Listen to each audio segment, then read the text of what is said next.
Good morning and welcome to ASL's HR in 10 at 10. I'm Jason Perry.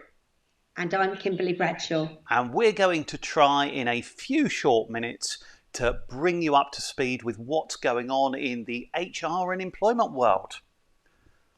So Kimberly, shall we start with what we were talking about last week? We gave people a hint of what was to come with ASDA and the Supreme Court ruling, didn't we? Yes, and I think it's not surprising that the Supreme Court ruled against ASDA and said that for the purposes of equal pay, that the retail staff and the distribution staff should be given equal salaries. Well, they didn't quite go that far, of course. They said they can be compared. Yes, but it's a very interesting one as it opens up the floodgates somewhat for a huge amount of claims. And it's not just ASDA, is it?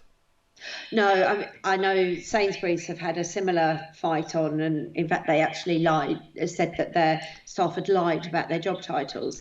I find it particularly interesting because on the face of it, you could think a distribution role and a retail shop floor role could be actually very different. So I think it's going to have a big impact in the supermarket world. But on the other hand, it's actually great because it will mean, better wages for all. Yes, yeah. Because I'm always very, very cautious when it comes to law, I'm just going to correct you on a point there. Please do. Which is, I'm not sure they lied over their job titles. They, I believe, said that some people provided inaccurate job titles or false job titles when filing their claims, and there you go. That was me reading the media. They did get a little bit told off for it. I like to keep the right side of any libel suits. You're right, yes. I'm very pedantic over detail. But what's interesting is the court ruling has said that the two roles can be compared on the basis of the value that they contribute to the business. And I think this opens up a possible range of similar claims in a wide range of manufacturing and distribution businesses. And that's, I think, the one to watch. So if you're in that space and you have different salary scales for different jobs, you perhaps need to watch it carefully, because if it's and the key argument here was predominantly it was males in the warehouse and distributions and predominantly females in the retail shop floor, and that meant women got lower pay.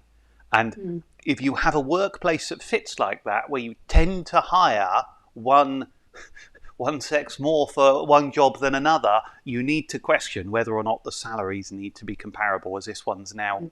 I think the box is open, as it were, isn't it? Yes.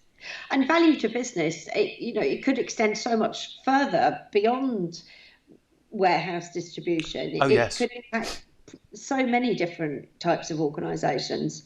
Yeah, one to watch. The other one that caught my eye this week is that, and it's two stories going on, and we touched on this in the Wednesday HR forum you and I run. But the employment numbers, we know that 60% of the people that have lost their jobs in this crisis are in that 16 to 24 age bracket. And it really is having biggest impact on the young. And we can look at them and we can feel for them and say we need to do something. But there's another problem going on, isn't there? Yes, I mean, it's really about future skills. What's going to happen, a few years down the line if we've got these people that are disaffected, aren't getting the typical kind of skills and experience that they would be normally getting, and the knock-on for future recruitment could be quite tricky. And we need to look at that. But if we couple that with what's going on in the older age group, we've actually seen it's not just the young that are affected by it because they've lost their jobs, but those over 65 and also to some extent those over 55 have now said they're delaying their retirement plans because of the financial loss they've taken. And I think, this potentially keeps the younger groups out of work.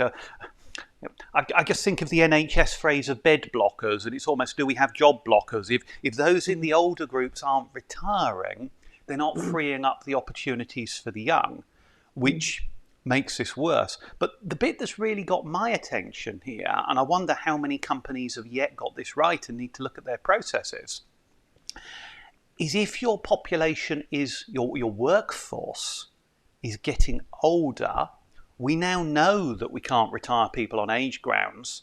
So how do you deal with non-performance if people are getting older and are less able to perform at their job? And that strikes me as a really interesting point.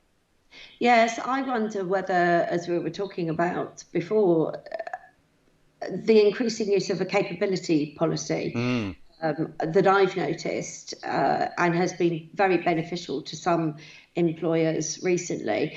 I wonder whether there's going to be a case for bringing something more like that into play, because it's not disciplinary. Yes, it's performance, but you can only go so far with actual performance management techniques. So what do you do at the end of that? And there's got to be something. And it's about doing it in a sensitive and supportive way, isn't it? Because if you've got somebody who's been working for you for the last 20 years, and actually they've been a model employee, they've been really good for your organisation, the fact that they are getting a little older and possibly slower, it's having an impact on their ability to perform their job. You don't want to take them out on a disciplinary process towards the end of the career. It feels incredibly harsh and insensitive. And that's really where a capability policy comes in, well managed, isn't it? Yes, I think, before it got to that stage, I think potentially, are there any reasonable adjustments that could be made? Might they be performing well in one part of the job but not in others? So, things like that can be looked at. But yes, as you say, it's really tough on the older generation, and it feels to me like this COVID-19 has polarized the impact. So we see the impact on the young and the impact on the older generations. That's going to have some fallout at some point. Yes. Maybe far beyond what we've been talking about. Yes. So my hot tip for the day is, if you don't have a capability policy on your employment processes, get one, because over the next couple of years, I think you're going to find yourself wanting to depend on it somewhat more than you would have done previously. You make a really good point about polarization. And I think that probably picks up on the last point I want to pick up on. And I know it's a news story that kind of got your attention. Rishi Sunak says that if you don't reopen your office at the end of the lockdown, your people will resign because they want to return to work. Yes, I really don't agree with that. And I think this might be the first time that you and I disagree ever.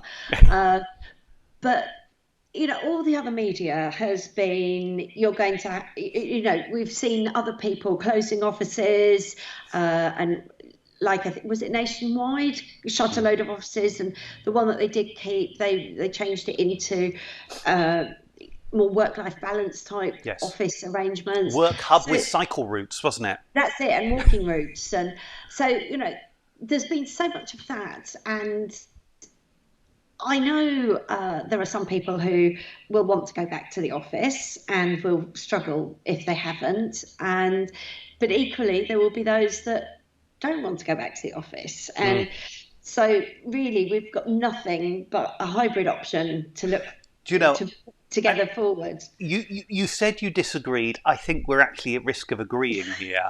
I was about to say, yes, I do disagree with you. The hybrid answer, I think, is right, because whilst I think there are a large number of people who really do want to continue flexible working, if you've got somebody with a young family, if you've got somebody, arguably, I'm going to say, a little older, and it suits, they can perform their job well. They can do it from home and go in 1-2 days a week and have that flexibility. But I do think there is a portion of the workforce, and there are many examples, but I'm going to pick one I can easily see and relate to. If you look at professional services, let's pick a lawyer, for example. You've got bright, young, enthusiastic, trainee lawyers who've come out of law school or on their training contract, and they want to be in a fast-moving environment where they can bounce off colleagues, where they can network, where they can develop those relationships that are going to help them fast-track their career. Those people want to be back in an office. And possibly that's the world that Rishi has worked in, shall we say. I think his background's investment banking, but I suspect is probably the same. And you look at those areas, and I think those people need to offer a part office-based solution. But the reason I picked up on that one, you said polarised. And just like we've got the old and the young, we've got the want to go in the office and want flexible working. And on so many issues, we've actually seen this just tipped into 2 points of the balance, haven't we? Yeah, so, we really have. Well, Kimberly, guess what? It's out of time. It is indeed. This is HR in 10, and we've probably been talking for 11. So at that point, I think it's about time to wrap up. Thank you very much for watching. And if you do have any questions on these sessions, I've said before, you can type them live, and theoretically the comments pop up on my screen, and I can alarm Kimberly with questions that have just popped up on the spur of the moment. And if you find these useful, do click the subscribe and follow the ASL channel on YouTube. Thanks very much for watching. Have a great Easter weekend, and we will look forward to seeing you next week. Thank you. See you next week. Bye-bye. Bye-bye.